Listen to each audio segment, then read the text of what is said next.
Gusto mo ba ma-improve ang paningin mo sa natural na paraan? Panoorin mo ang video na ito hanggang sa huli. Hi mga idol, ako si Doc Dogs. And welcome back to my channel.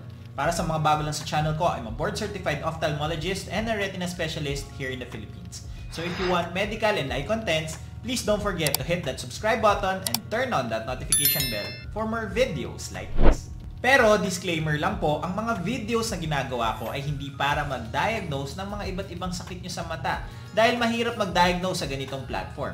Bagkos ito ay para mas maintindahan nyo ang mga iba't ibang sakit sa mata na na-diagnose na po sa inyo.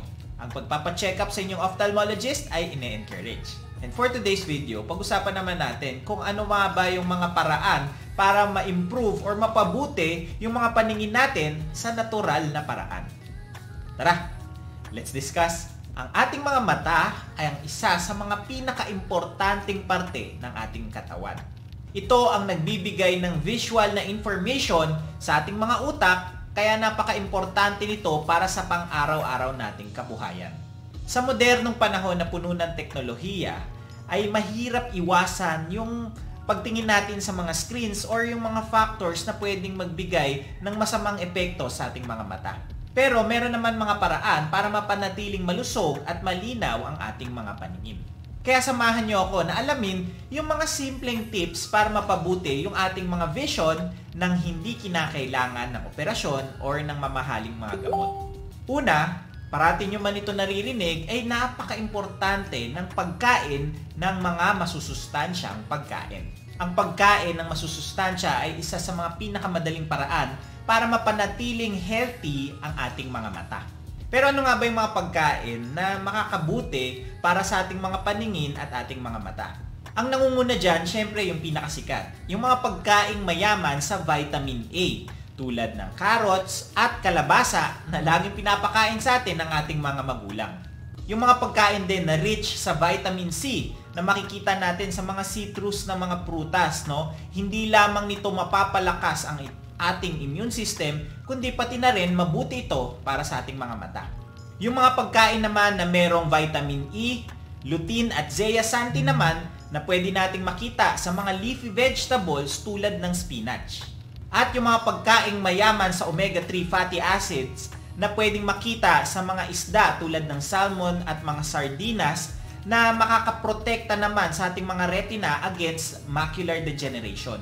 Actually, nakagawa na ako ng video about sa mga pagkaing masustansya para sa ating mga paningin at paano nga ba nakakatulong yung mga vitamins na ito para sa mas magandang function ng ating mga mata na pwede nyo nang panoorin. Next naman ay yung pag-e-exercise or pag-e-ehersisyo. Alam naman natin na maganda yung pag-e-exercise para sa ating mga katawan at pangkalahatang palusugan. Pero alam nyo rin ba na maganda rin ito para sa ating mga mata at paningin?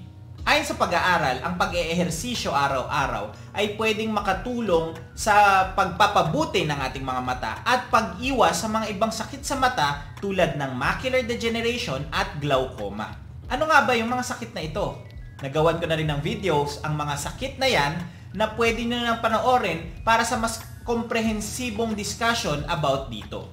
Ang araw-araw na pag-e-exercise tulad ng paglalakad, pagsiswimming or pagbibisikleta ay nakakatulong para mapababa yung risk ng macular degeneration at maprotektahan ang ating mga mata mula sa pinsala dulot ng glaucoma sa ating mga optic nerve. Gayunpaman, ang iba't ibang uri ng exercise ay may kanya-kanyang epekto sa ating mga mata. Kaya napaka-importante ang tamang pagpili ng exercise na angkop sa kondisyon ng ating mga mata. Ang pag-ehersisyo ng at least mga 30 minutes a day ay isang natural at libreng paraan para sa mas magandang kalusugan at kalusugan ng ating mga mata. May nagawa na rin akong video about sa kung ano ba yung mga exercise na mabuti para sa ating mga mata at mga paningin, kaya panoorin nyo na lang. Next naman ay yung pagbawas sa exposure sa mga digital devices. Sa panahon ngayon kasi mahirap nang iwasan ang pagtutok sa mga digital devices tulad ng laptop, cellphone at mga tablets. Pero ang sobrang exposure kasi sa mga screens na ito ay pwedeng mag-cause ng mga sakit sa mata tulad ng digital eye strain at dry eye syndrome na pwede naman maging sanhi ng mabilis na pagkapagod ng mata, mabilis na pagtuyo nito, paghahapde, pagluluha, pananakit ng mata, pati na rin ng ulo at paglabo ng paningin. Ang pagsunod sa 20-20-20 rule ay mabisang paraan para maiwasan ang mabilis na pagkapagod ng ating mga mata. Na kung saan every 20 minutes na nakababad kayo sa kahit anong malapitan na gawain tulad ng cellphone at gadgets, ay kailangan yung magpahinga ng at least 20 seconds at tumingin kayo sa malayo 20 feet away. Makakatulong ito para mapahinga at ma-relax ang mga muscles ng inyong mga mata na napapagod kapag kayo ay nakatingin sa malapit. At habang ginagawa nyo ito, ay kumurap-kurap na rin kayo ng madami para maiwasan ang mabilis na pagtuyo ng inyong mga mata.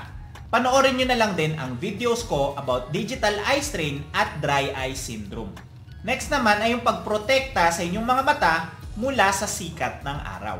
Ang sikat ng araw ay nagdadala ng ultraviolet rays na pwedeng makasama sa ating mga mata. Dahil ang labis na exposure sa ultraviolet radiation ng araw ay pwedeng mag-cause ng mga iba't ibang sakit sa mata tulad ng katarata, macular degeneration, at pterygium or pugita. Kaya siguraduhin na laging magsuot ng mga salamin na may UV protection o di kaya yung mga sombrero na may wide brim para maprotektahan ang mga mata mula sa sikat ng araw. Lalo na kung lalabas kayo ng bahay at may expose sa arawan. Huwag niyong kakalimutan na kahit sa mga mauulap na araw ay pwede pa ring makasama ang ultraviolet rays sa ating mga mata, kaya siguraduhin na protektahan ito mula dito. Panoorin nyo na lang din yung mga videos ko about yung mga sakit na nabanggit ko at ang epekto ng sikat ng araw sa ating mga mata. Next naman ay yung pagkakaroon ng sapat na tulog. Ang sapat na tulog tulad ng pag-eehersisyo ay hindi lamang maganda para sa ating mga kalusugan pati na rin sa ating mga mata. Ang tamang pag-oras ng pagtulog ay maganda para mag-recover ang ating mga mata mula sa pagkapagod nito sa buong araw. Kaya siguraduhin na makakuha ng sapat na tulog ng at least 7 to 9 hours kada gabi. Ang kulang sa tulog ay pwedeng mag-cause ng pagkairita ng mata, pamumula, paghapde, dry eyes, eye bags, at marami pang iba. Meron na rin akong video about sa epekto ng kulang sa tulog sa ating mga mata. Panoorin nyo na lang din. And lastly ay yung importansya ng regular eye check-up. Kahit wala pa kayong nararamdaman na sintomas, ay kailangan magpa-check up kayo ng at least once every year. Dahil merong mga sakit sa mata na wala pang sintomas sa simula at kapag nagkaroon na ng sintomas ay malala na pala ito at minsan wala nang magagawa at pwedeng makabulag. Hindi kasi sapat na umaasa lamang tayo sa mga natural na paraan.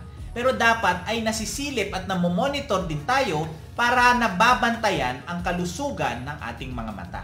Ang pagkonsulta kasi sa mga ophthalmologist ay magandang paraan para ma-identify kagad yung mga nagsisimulang problema at magawan kagad ito ng paraan bago pa ito mag-lead sa mga seryosong sakit at pwedeng makabulag. Kaya huwag niyong hihintayin na lumala na muna ang inyong mga paningin bago pa kayo magpa-check up.